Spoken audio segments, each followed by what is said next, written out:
Ei, você sabia que dá pra comprar seus mangás favoritos e ainda ajudar o canal do Geek Brasil? Link na descrição. Sabemos que a liberdade sempre guiou Eren Yeager desde o começo do mangá. Ser livre das muralhas, ser livre dos titãs, ser livre de toda a humanidade que travava os Eldianos em Parades.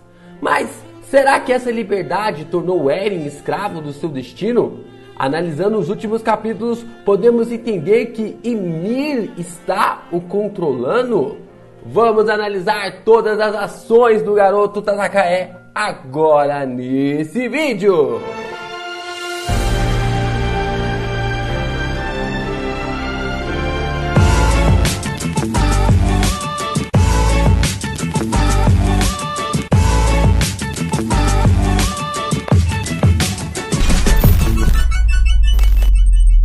Yo, Geeks, aqui é o LP e você está no canal do Geek Brasil. Fiquem ligados porque esse vídeo contém spoilers do mangá de Shingeki no Kyojin. Sim, pessoal, vamos aqui discutir e comentar um pouco sobre esse paradoxo, aquilo que eu acabo chamando de o paradoxo da prestidigitação. Aquilo que eu acabo chamando de o paradoxo da predestinação do livre-arbítrio.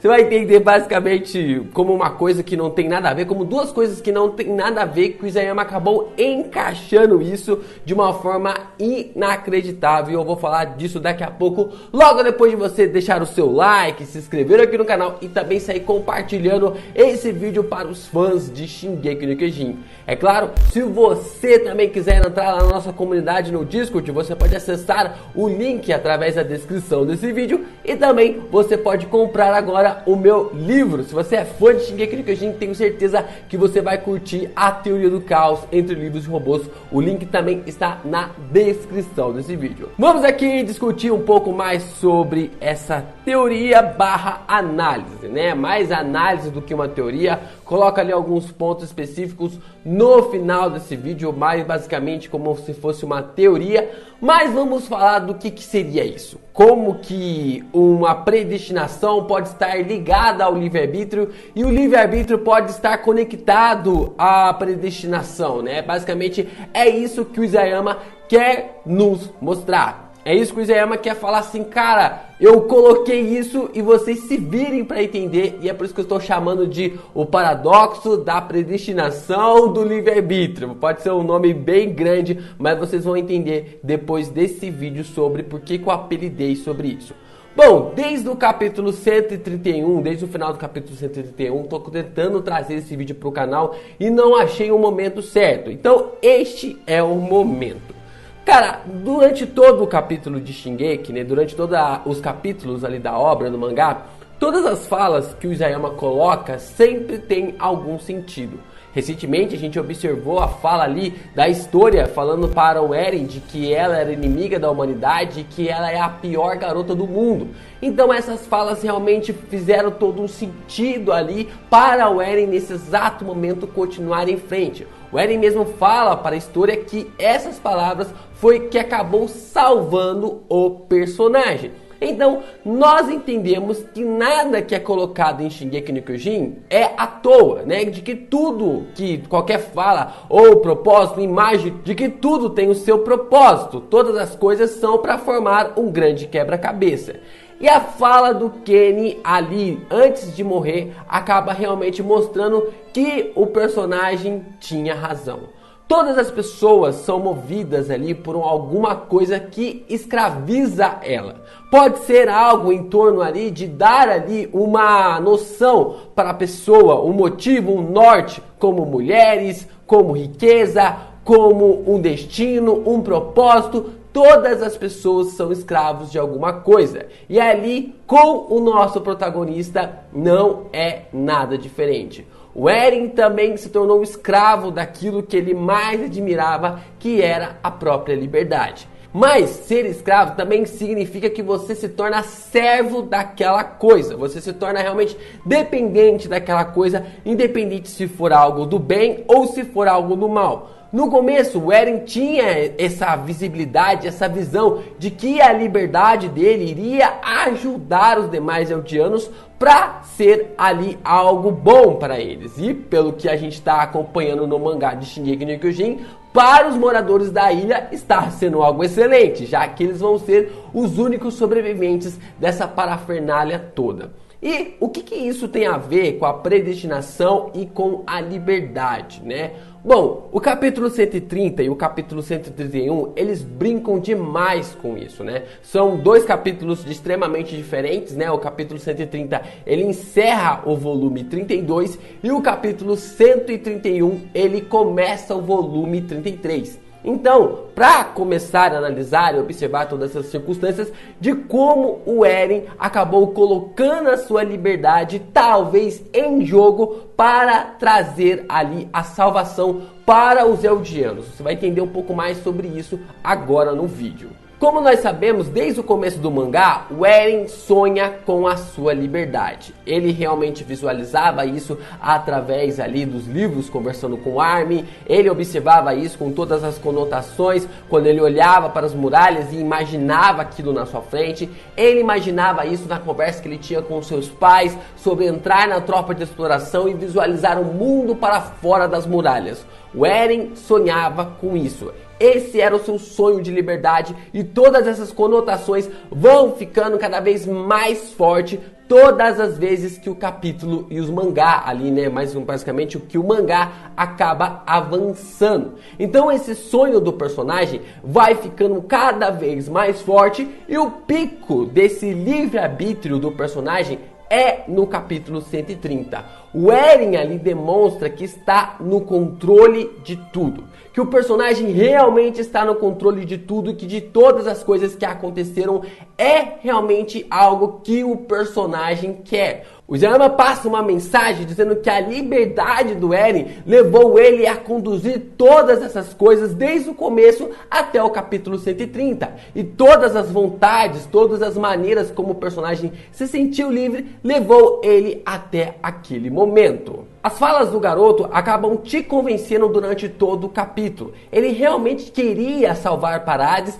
e também destruir o mundo todo. Ele, quando passa ordens ali para o Float, ou também quando passa ali os seus argumentos para a história, parece literalmente que o personagem está no controle de tudo. Ele tem todas as coisas em suas mãos, ele tem aquele destino, aquele querer de liberdade acima de tudo, e que ele vai conduzir o povo eldiano para a liberdade. Ele vai conduzir o povo dentro das muralhas, o povo do diabo ali, como até mesmo é conhecido os eldianos, através da sua liberdade, através das suas escolhas. E através do capítulo 130 nós tomamos essa direção. Tudo parecia no seu controle, tudo parecia ali que o personagem estava realmente conduzindo para todas aquelas ações. E como visto ali no final do capítulo 130, o Isayama fala que o personagem acabou seguindo em frente desde aquele infeliz incidente da morte da sua mãe. Que o Eren realmente estava lidando daquela forma, com aquele luto da sua mãe, daquele jeito de dar a liberdade para o povo eldiano, para que eles não se sintam mais pressionados pelo povo, pelo restante do mundo. Mas aí eu pergunto para vocês, será que isso é mesmo a liberdade do Eren? Será que depois de analisarmos todo o volume 33, a gente consegue chegar à conclusão de que o Eren alcançou essa liberdade? No final do capítulo 134, o Armin faz um questionamento bem interessante, que é sobre se aquilo que o Eren está fazendo é a liberdade que ele tanto quis, é a liberdade que ele queria. E a gente volta novamente com o Kenny lá no final da saga do golpe de Estado. Será que o Eren não está naquele ciclo vicioso de liberdade, de querer sempre ser livre e acabar realmente sendo escravo dessa liberdade? Olha que paradoxo muito louco, você acabar se tornando escravo de algo que poderia te fazer livre, ser escravo da própria idealização da liberdade. Eu vou mostrar para vocês que o capítulo 131 demonstrou isso claramente, de como Eren possivelmente possa estar sendo escravo da sua própria liberdade. Então, recebemos a porrada do capítulo 131. Observamos ali na visão do Eren o mundo fora de Parades. Ele observa crianças, observa ali mulheres se apaixonando, crianças nascendo, jovens casais se formando, pessoas ali se amando. O Eren observa tudo isso e dentro do seu ser ele deseja a morte de todos eles? Não é isso que acontece. O nosso protagonista, ele chora. Sim, o protagonista, o Eren, que queria a morte de todas as pessoas fora das muralhas, ele chora. Ele cai em si, dizendo que tudo aquilo realmente é algo complicado. Ele até mesmo chega, interrompe uma confusão que está acontecendo ali. O garoto estava prestes a ser linchado perante ali os marleanos. Ele para esse garoto e até mesmo ele sabe que um dia ele vai matar esse menino. E mesmo assim ele o salva. E aí ele pede desculpa. E é muito louco porque o Isayama faz o paralelo entre os colossais esmagando esse menino e ao mesmo tempo o Eren pedindo desculpa. Por que o Eren estaria pedindo desculpas por algo que ele sempre quis fazer? Por que o Eren estaria realmente pedindo desculpa de todas essas situações que ele acabou fazendo com que os colossais invadissem o mundo inteiro? Se tudo então está decidido, se o Eren já sabia como seria o destino ali da humanidade fora das muralhas, então não existe liberdade. Não existe liberdade dentro da predestinação. Algo que já foi marcado, algo que já foi pré-determinado, não há espaços para a liberdade. Então, isso acaba fugindo das ações do menino, daquilo que a gente sempre quis ver. Durante toda a obra de Shingeki no Kyojin, nós sempre queremos ver a tal liberdade que o Eren tanto queria. As asas da liberdade, os momentos de liberdade, o mundo para fora das muralhas, tudo isso cai por terra neste exato momento. Mas se não existe a liberdade e a pré-determinação ou a predestinação acabou acontecendo, onde que tudo isso começou? Se voltarmos lá no capítulo 90 de Shingeki no Kyojin, um capítulo anterior ao time skip, nós vamos observar o momento exato em que o Eren beija a mão da história ao receber ali o seu prêmio por reconquistar Shiganshina. E ali, antes de acontecer a desgraça toda que nós conseguimos ver através do capítulo 121, o Eren ele fala uma palavra, uma frase bem interessante. Se eu pudesse impedir isso de acontecer, daria minha vida de bom grado. Ele acaba dizendo essas palavras dentro de si, Ele realmente está pensando sobre como salvar a história, como salvar os seus amigos, como realmente não deixar com que o mundo todo continue perseguindo os Eldianos dentro das muralhas. Ele até mesmo fala com todas as palavras, eu daria a minha própria vida. E é nesse momento, quando ele beija a mão da história, que ele recebe todas as visões. Ele recebe todas as visões que marcam o seu destino, que acabam criando toda a predestinação. E nós observamos em vários momentos do capítulo, em vários momentos ali do mangá depois, alguns pontos que fizeram o Eren entender que tudo já estava predestinado. Tudo aquilo já estava marcado e o personagem vai entendendo isso. Uma cena bem chocante e que fica bem claro na nossa cabeça é a morte da Sasha. As palavras do garoto falando assim, cara, o que ela disse? E ela falou batata, ela falou ali que queria comer algo. O Eren meio que ri, mas ele ri de desespero. Ele ri de situações... Ele ri daquela situação que faz com que o personagem falando assim, cara, realmente tudo aquilo que eu vi vai acontecer. Não tem nada que eu consiga fazer para mudar isso. E ali, num dos momentos entre o time skip, ele desiste. Ele desiste de tentar mudar isso. E ele parte para que essa decisão, essas escolhas realmente aconteçam. Mas o que o Eren realmente trocou com a Ymir para receber todas essas informações?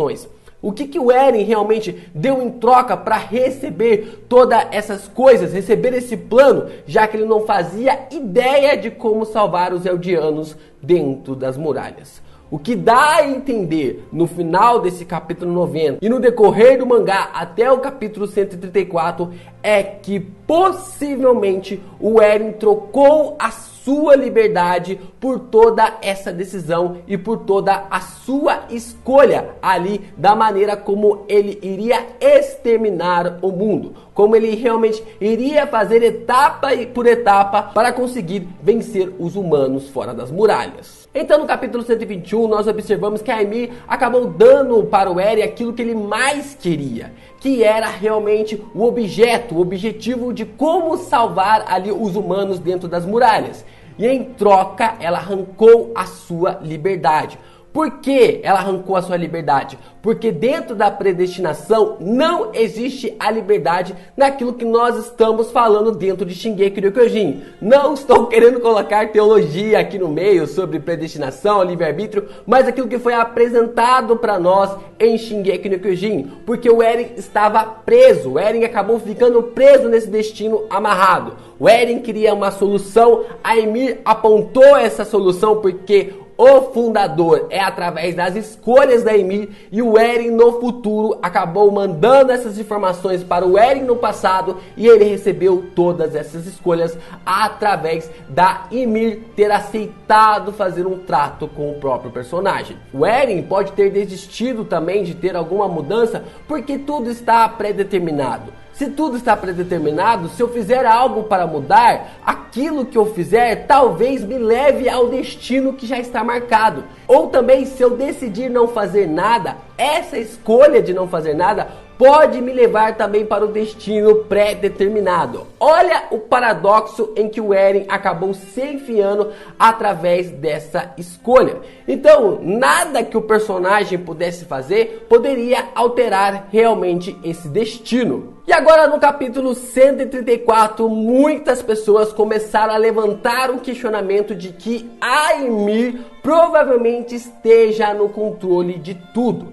Muitas evidências foram levantadas, muitos pontos foram colocados e que a personagem provavelmente estaria no controle de tudo. E é por isso que o Armin estava até mesmo querendo ali tirar o Eren de dentro do Titã para mostrar para ele se aquilo que estava acontecendo no mundo era a liberdade que ele tanto queria. Todas essas evidências começaram no capítulo 131, quando o Hanzi acabou enxergando Aimir ali quando ele estava sendo esmagado.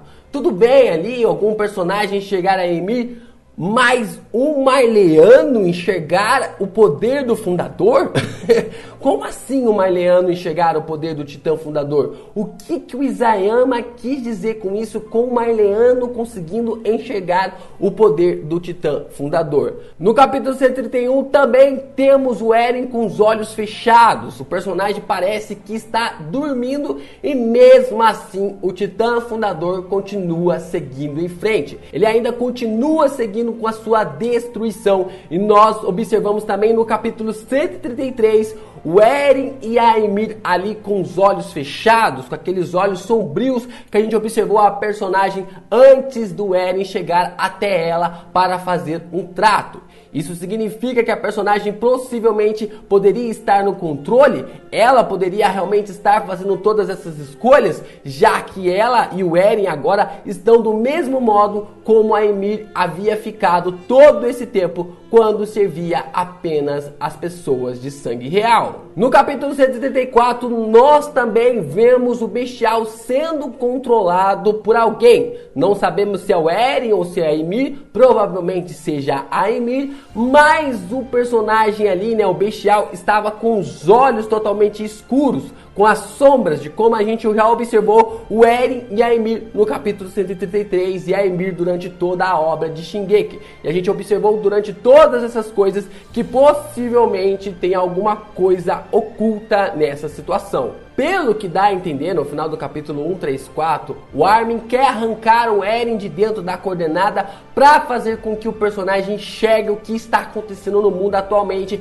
já que ele está de olhos fechados. É uma grande possibilidade de que a Aimir esteja controlando o personagem, mesmo que eu não goste muito dessa ideia. Eu gostaria de ver mesmo o Eren esmagando o mundo todo, de todas as consequências. Foram escolhas do personagem, né? Foi uma escolha própria do personagem, e eu não gostaria realmente de determinar, de ver realmente o Eren sendo controlado pela Ymir. Já conversei isso lá no grupo de Discord, se você quiser participar é só entrar no link através da descrição desse vídeo. Já falei, se o Eren realmente estiver controlando a coordenada, é o livre-arbítrio que vai comandar o mundo de Shingeki no Kyojin.